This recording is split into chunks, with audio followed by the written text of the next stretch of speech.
हरीश की एक पत्नी थी जो बहुत बोलती थी और वो उसके ज्यादा बोलने से बहुत परेशान था। हरीश को पता चला कि जंगल में एक महात्मा आए हुए हैं। वह अपनी पत्नी को उनके पास लेकर जाता है और कहता है कि मुनिवर, कृपा करके आप इसे समझाइए, ये बहुत बोलती है। मेरे मना करने के बाद भी इसका दिन भर इसका मुंह चलता ही रहता है। मैं इसे कितना समझाता हूं कि कम बोलाकर चुप रहना सीख, लेकिन नहीं, और हर बार इसकी वजह से लड़-ढाई होती है। महात्मा मुस्कुराए और बोले, मैं तुम्हें इस बात को एक कहानी की मदद से समझाता हूं। मेरा गुरु का एक शिष्य था जो बहुत बोलता था। वह हर समय इधर उधर की बातें करता था और कभी शांत नहीं रहता था। जब वह दान लेने के लिए जाता तो हर घर से एक नई कहानी लेके आता और आश्रम के दूसरे शिष्यों को सुनाता, और एक शिष्य की दूसरे से बुराई करता, चुगली करता और दूसरों के सामने अच्छा बनने का प्रयास करता और खुद के मुंह से ही खुद की तारीफ करता रहता और हमेशा खुद को गुरु के सामने सबसे बुद्धिमान और उत्तम साबित करने का प्रयास करता। वह खुद को सभी शिष्यों से अलग और श्रेष्ठ मानता था। उसका कहना था कि मैं एक अमीर घर का बालक, अगर मैं चाहता तो एक आरामदायक और सुविधाओं से भरा जीवन जी सकता, लेकिन मैं वह सब छोड़ कर यहां आ गया क्योंकि मुझे खोज करना, खुद को जानना है, जीवन को जानना है। एक दिन गुरु ने आश्रम के सभी शिष्यों को बुलाकर कहा, आप सभी को अगले 1 महीने के लिए कोई न कोई संकल्प लेना होगा। इससे आपकी संकल्प शक्ति मजबूत होगी और आप में आत्मशक्ति का संचार होगा। आप सभी अपने सामर्थ्य के अनुसार कोई भी संकल्प ले सकते हैं, और यदि 1 महीने से पूर्व आप में से जिसका भी संकल्प टूट जाएगा तो वह अपनी पुरानी दिनचर्या में वापस आ सकता है।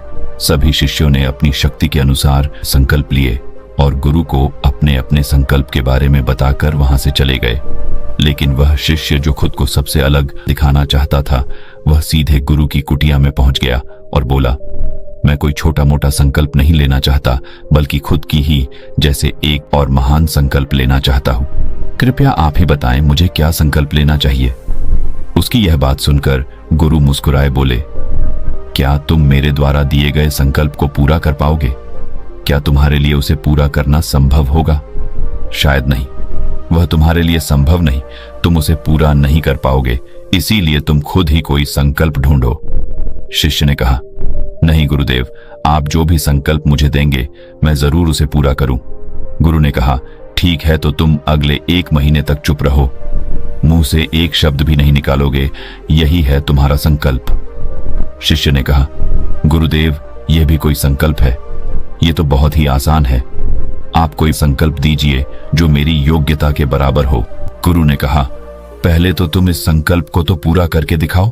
शिष्य ने गुरु की बात मान ली और वह उसी समय चुप हो गया और पलटकर कुटिया से बाहर चला गया। उसे चुप रहना बहुत आसान लग रहा था। उसने एक दिन तो जैसे तैसे चुप रहकर काट लिया, लेकिन दूसरे दिन से उसके मन में ना बोलने का बोझ बढ़ने लगा, और तीसरे दिन उसे भारीपन महसूस होने लगा, और चौथे दिन उसके अंदर एक अजीब सी बेचैनी होने लगी, क्योंकि आसपास आश्रम के सभी शिष्य एक दूसरे से बातें कर रहे थे। वह भी अपना पक्ष उनके सामने रखना चाहता था, उनकी बोलती बंद कर देना चाहता था, लेकिन उसका संकल्प उसके आ रहा था, इसीलिए वह पूरे दिन सिर्फ और आंखें बनाता। इसी तरीके से कुछ दिन और बीते और वह शिष्य बीमार पड़ गया। उसका सिर फटा जा रहा, उसका खाने पीने तक का मन नहीं था, वह सिर्फ बोलना चाहता था। वह गुरु के पास गया और उनके सामने बैठकर लिखकर उन्हें बताया, गुरुदेव, मैं बोलना चाहता हूं, बिना बोले मुझे सांस नहीं आ रही है, मेरा दम घुटता जा रहा है, मैं अंदर ही अंदर पागल हुआ जा रहा हूं, मैं क्या करूं? संकल्प तो ड दूं क्या? ये पढ़कर गुरु मुस्कुराए और बोले, मैं संकल्प ढाने के लिए नहीं होते, लेकिन जो अपने संकल्प को पूरा कर लेता है वह अपनी आंतरिक शक्ति को बढ़ाता है, और जो अपनी आंतरिक शक्ति को बढ़ा लेता है वो समाज और जागृति की राह पर आगे बढ़ जाता है। संकल्प का लेना भी तुम्हारे हाथ में था और इसे तोड़ना भी तुम्हारे हाथ में है। तुम्हारे बहुत से भाई अपने संकल्प को तोड़कर अपनी पुरानी दिनचर्या पर वापस आ चुके हैं। अगर तुमसे नहीं हो पा रहा तो तुम भी संकल्प तोड़कर अपनी पुरानी दिनचर्या पर वापस जा सकते हो। लेकिन याद रहे, अगर आज तुम इस छोटे से संकल्प को नहीं संभाल पा रहे तो तुम अपनी बाकी की पूरी जिंदगी को कैसे संभाल सकोगे? बाकी फैसला पूरी तरह से तुम्हारे हाथों में है। गुरु की यह बात उस शिष्य के दिल में चोट कर गए। वो बिना कुछ बोले वहां से वापस चला गया और खुद को अपनी कुटिया में बंद कर वह केवल अपने जरूरी कामों के लिए ही कुटिया से बाहर निकलता, बाकी सारे समय कुटिया के अंदर ही बैठा रहा। 15 दिन बीत चुके थे और आश्रम के लगभग सभी शिष्यों का संकल्प अब तक टूट चुका था, लेकिन उसका संकल्प अभी भी जारी था। संकल्प लेने के बाद से अब तक उसने एक शब्द भी नहीं बोला। सारा आश्रम हैरान था कि इतना बोलने वाला इंसान चुप कैसे हो। 15 दिन बीतने के बाद वह दोबारा अपने गुरु के पास गया और लिखकर बताया है, गुरुदेव, मैं बाहर से तो चुप हूं, लेकिन मेरे भीतर बहुत सी आवाजें हैं, बहुत सी चीख पुकार और शिकायतें हैं। मैं अंदर ही अंदर बात करता रहता हूं। मेरा मन तरह तरह के प्रश्न पूछता है। मैं बाहर से जितना मोर, भीतर से उतने ही शोर शराबे से भरा। क्या इस तरह से मेरा संकल्प अभी भी है?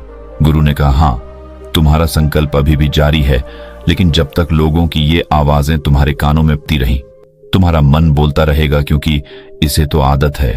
तुम भले ही बाहर से चुप रहो, लेकिन तुम अंदर ही अंदर बोलते रहोगे। तुम्हें इन बातों से, इन आवाजों से दूर जाना चाहिए।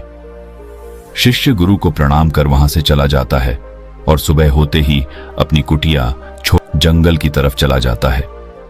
कई दिन बीत जाते, संकल्प का समय भी पूरा हो जाता है, लेकिन शिष्य लौटकर नहीं आया। आश्रम में सभी को डर था कि कहीं जंगली जानवर ने उसे खाना लिया हो। इस बीच उसे ढूंढने की बहुत कोशिश की गई, लेकिन वह कहीं नहीं मिला। गुरु भाइयों ने मान लिया था कि जंगली जानवरों ने उसे अपना शिकार बना लिया है, लेकिन गुरु को ऐसा नहीं लगता। एक दिन आश्रम का एक अन्य शिष्य गुरु के पास आया और बोला, गुरुदेव, हमारे उस अधिक बोलने वाले भाई के साथ क्या हुआ होगा?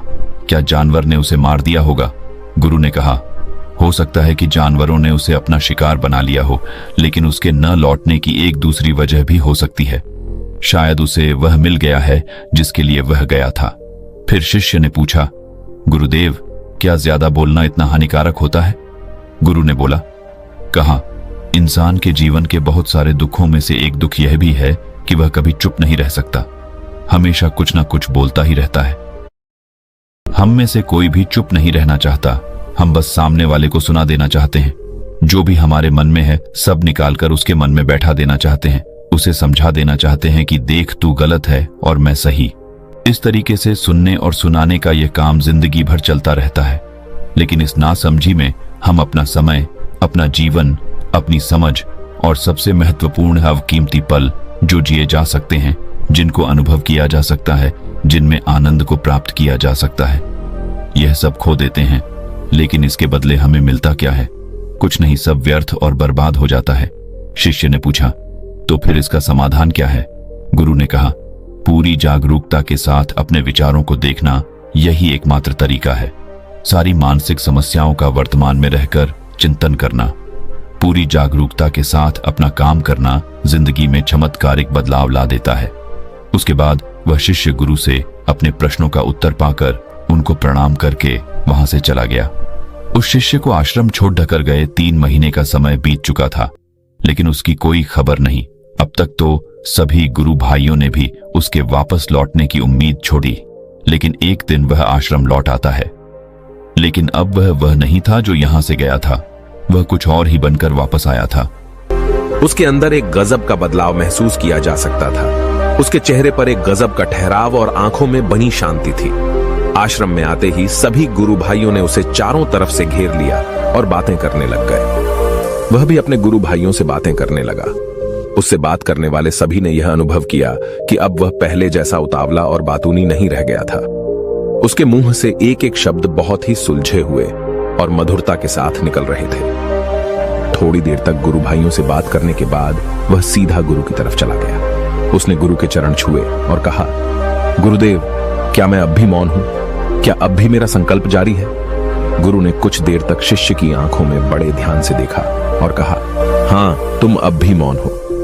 तुम्हारे मुंह से एक भी शब्द निकल नहीं रहा और तुम्हारा संकल्प अभी भी जारी है। शिष्य ने कहा, गुरुदेव, जब मैं आश्रम से गया तो मैं मुंह से तो चुप था, लेकिन मेरे अंदर बहुत सी आवाजें थी। मन में बहुत से प्रश्न थे और वह बंद नहीं हो रहे थे, तो मैं जंगल में चला गया, इस उम्मीद से कि वहां मुझे शांति मिलेगी और मेरे मन की बकबक कम हो जाएगी। लेकिन मैं जितना एकांत में जाता गया, मेरे अंदर की आवाज उतनी ही तेज होती गई। मेरे भीतर की पुरानी से पुरानी आवाज मुझे सुनाई देने लगी। तब जाकर मैंने महसूस किया कि मैं कितना गलत कर रहा था। जब मैं अपने परिवार वालों, दोस्तों को और गुरु भाइयों को बुरा भला कहता था तो उस समय मुझे लगता था कि मैं सही कह रहा हूं। जब मैं गुरु भाइयों की एक दूसरे से चुगली करता था और उनका मजाक बनाता, तब भी मुझे यही लगता था कि मैं उनसे बेहतर हूं और मैं सही कर रहा हूं। लेकिन उस दिन मैंने पहली बार महसूस किया कि मैं कितना गलत बोलता था। काफी दिनों तक ये आवाजें, ये शिकायतें मेरे अंदर चलती रही, लेकिन धीरे धीरे करके एक दिन ये सारी आवाजें मेरे अंदर से समाप्त हो गई। अब मैं भीतर से भी मौन हो गया। उस घने जंगल में बाहर से कोई बोलने वाला था नहीं और भीतर कोई आवाज बची ही नहीं थी, और मैं उस दिन पहली बार मौन का सही अर्थ समझा। मेरे चारों तरफ बहुत शांति थी। हालांकि अभी भी कुछ आवाजें आ रही थीं जो पहले भी आती थीं, लेकिन मैं उन्हें सुन नहीं पाता था। पर अब वह सभी आवाजें मुझे स्पष्ट रूप से सुनाई दे रही थीं। हवा के चलने की आवाज, चिड़ियों के चहकने की आवाज और पानी के बहने की आवाज। ये सभी आवाजें मैंने पहली बार पूरे होशपूर्वक सुनी। अपने चारों तरफ इतनी शांति मैंने पहले कभी महसूस नहीं की थी। तो इस शांति को भंग करने के लिए मैंने पहली बार अपने मुंह से कोई शब्द निकाला। मैं चिल्लाया, हे ईश्वर, ये कैसी शांति है? सभी कुछ इतना शांत क्यों है? ऐसा क्या हो गया? लेकिन मेरे चिल्लाने के बाद भी शांति भंग नहीं हुई। सब कुछ पहले जितना ही शांत था, बाहर भी और भीतर भी। हे गुरुदेव, मैंने अपने गुरु भाइयों से बात की, मैंने आपसे बात की। मैं बोल रहा हूं, मैं चल रहा हूं, मैं सब कुछ देख रहा हूं, लेकिन मैं अपने भीतर एकदम एकांत में हूं, मौन में हूं, भीड़ में होता हूं, तब भी भीतर से अकेला एकांत में होता हूं।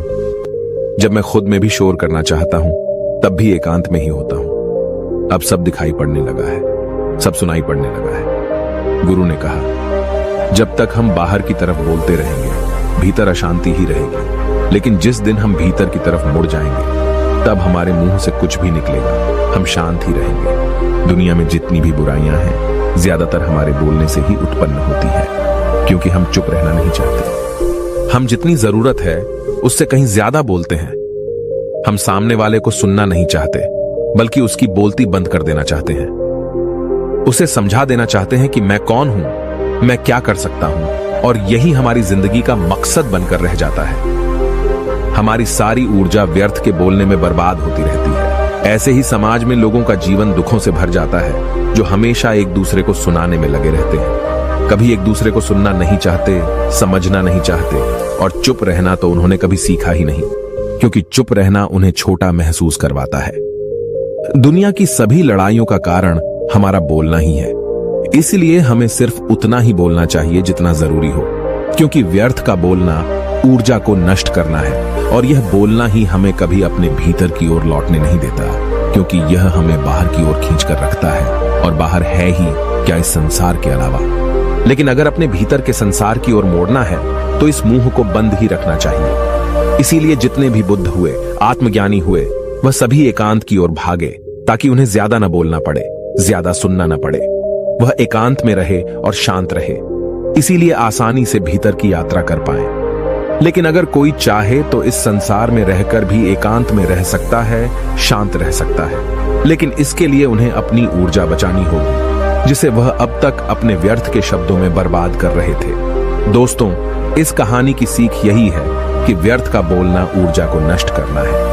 ज्यादा और व्यर्थ बोलना ही हमें अपने भीतर की ओर लौटने नहीं देता, क्योंकि यह हमें बाहर की ओर झुकाए रखता है, और जिन्हें भीतर की यात्रा करनी है, उन्हें अपने मुंह को बंद ही रखना चाहिए। मुझे उम्मीद है कि आपको यह कहानी पसंद आई होगी और काफी कुछ सीखने को मिला होगा। कहानी के बारे में अपने विचार आप हमें नीचे कमेंट बॉक्स में कमेंट करके बता सकते हैं। बाकी अगर ये कहानी आपको अच्छी लगी हो तो इस वीडियो को लाइक करें, और ऐसी और कहानी सुनने के लिए डे इंस्पायर्ड यूट्यूब चैनल को सब्सक्राइब करें। तब तक मिलते हैं हम आपसे ऐसी ही एक और प्रेरणादायक कहानी के साथ अगले दिन।